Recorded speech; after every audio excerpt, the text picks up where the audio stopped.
Here are 5 facts that you need to know about the upcoming 2025 season of the European Le Mans Series.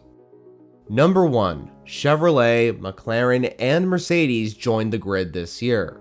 The introduction of the GT3 rules with the all-new LMGT3 class has attracted the attention of multiple car manufacturers from around the world, and 3 of those brands are returning or joining the ELMS grid for the very first time. The American auto manufacturer Chevrolet will join in 2025 with a single entry from TF Sport, who also happens to run the WEC Corvettes.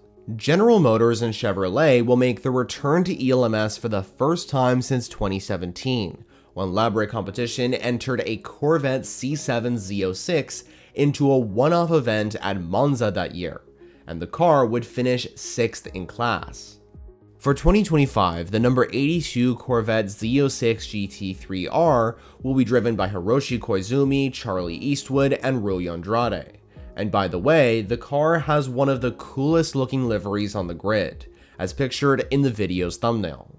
Like Chevrolet, McLaren are also making their return to ELMS, starting with this year's 4 Hours of Barcelona, as the British marque will make their first appearance in the championship since 2014. For this year, there will be a single McLaren 720S GT3 Evo on the grid, and this car has been entered by former ELMS champions United Autosports, with the number 23 car set to be piloted across the season by Wayne Boyd, Michael Birch, and Garnet Patterson.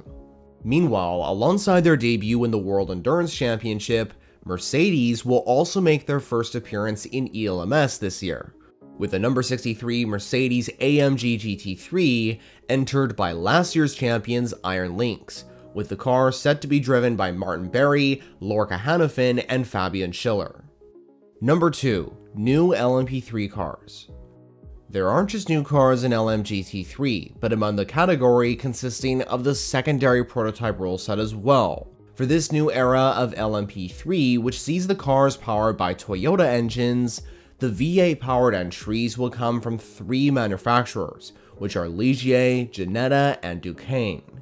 This includes 8 Ligier JSP 325 entries, while the other 2 brands are represented by just 1 car. The new Ginetta G61 LTP3 Evo will be entered by DKR Engineering, while the Duqueine D09 has been entered by WTM Rinaldi. Number 3. The return of Silverstone. One of the most highly anticipated changes for 2025 is the return of the Silverstone circuit to the calendar, which means Great Britain's iconic raceway finally gets to host a major endurance race again, but at the expense of the Mugello circuit, which previously hosted one of 2 Italian rounds in the series. Many fans of endurance racing, including myself, have been waiting for the return of the Silverstone circuit, and while it would be cool to have Silverstone return to the WEC calendar, having the track on the ELMS one is the next best thing. President of the ACO Pierre Fillon had this to say on Silverstone's return. His words are as follows.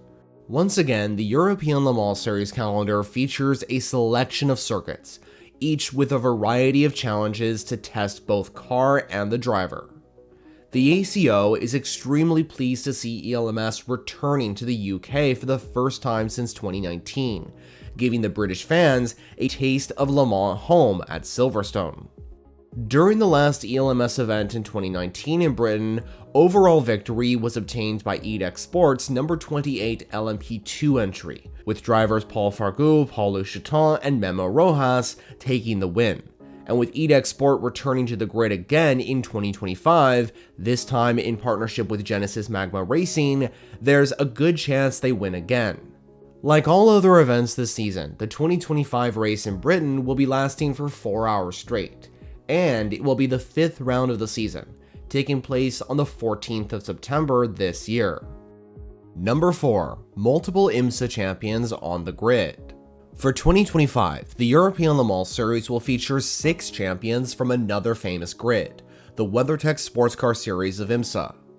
The list includes 4-time IMSA champion Dane Cameron driving the number 99 AO by TF Spike car, and he won the in-class 2014 GTD Championship, and the overall IMSA title in 2016, 2019, and more recently in 2024 with Porsche Penske Motorsport. Next is another recent champion of IMSA, Pipo Derani, who will join Nico Lapierre's squad of CLX Motorsport, as Derani reunites with the now retired French racer, as they won as teammates at the 12 Hours of Sebring in 2018, driving the Nissan Onark DPI. Derani is a two-time champion of IMSA, having won overall in 2021 and more recently in 2023. Then there are two drivers that won the IMSA championship as teammates, Tom Blomqvist and Ollie Jarvis. Blomqvist will return to ELMS aboard the second CLX Motorsport LMP2, while Jarvis will drive the number 21 United Autosports P2 car. Blomqvist and Jarvis won the overall IMSA championship in 2022 as the full-time drivers in the Meyer-Shank Racing Acura ARX-05, which also happened to win Daytona that very same year. Finally, the last two drivers in ELMS that are champions of IMSA are Tom Dillman and Paul-Louis Chaton. Dillman, who will race in the number 43 Inter-Europol car in ELMS, won the LMP2 title within the WeatherTech series last year in 2024, while Chaton, who's driving in ELMS for EDEX Sport, won the LMP2 IMSA championship the year before in 2023 for PR1 Mathiasen Motorsports. Interestingly, winning in IMSA, and both of them being from France, are not the only things they share in common, as both drivers have also raced in the premier hypercar class of the WEC, with Chaton driving for Alpine and Dillman driving for Vanwall. Number 5. Last year's ELMS champions return. Speaking of champions, the teams that won the titles in the season of 2024 will all return in 2025. The overall winners last year in LMP2 were AO Racing by TF Sport, with Robert Kubica, Louis Delatraz, and Johnny Edgar winning the title in the number 14 Oreca 07.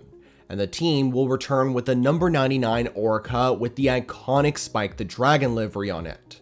However, only Louis Delatraz will return to pilot the entry this year. For the category of LMP2 Pro-Am, the 2024 title was won by Francois Perotto, Mathieu Vaxivière, and Alessio Rivera in the number 83 AF Corse Oreca. And this year, the team will return with the same drivers to try and win the title again. For LMP3, the 2024 champions were RLR Sport, with drivers Nick Adcock, Gail Julien, and Michael Jensen taking the title by 1 point in the number 15 Ligier. For this year, the team will return to defend their title, but only Adcock and Jensen will return to the lineup, as they are joined by French racer Jean Orient for this season. Finally, for LMGT3, the champions from last season Iron Lynx will return, but with a different manufacturer compared to the year before. In 2024, Iron Lynx entered Lamborghini into the mix for the very first time in ELMS history, and the Italian manufacturer ended up winning on their debut season, with a win in the final round in Portimao, sealing the title for Andrea Caldarelli, Hiroshi Hamaguchi, and Axel Jeffries in the number 63 Lamborghini Huracan GT3. However, as I mentioned in the previous segment, the Iron Lynx are bringing another new manufacturer to the grid in 2025, as they are switching to Mercedes this year, which also happens to see a revamped driver lineup as well. So that completes 5 facts that you need to know about the 2025 season in the European Le Mans Series. What are you most looking forward to in this upcoming year of competition? Well, make sure to let me know your thoughts in the comments below. For those interested in endurance racing, I suggest subscribing if you haven't already, because I provide consistent updates on everything WEC, IMSA, and Intercontinental GT. For more videos to watch, check out the options displayed on screen. But for now, that's it from me. Thanks for watching.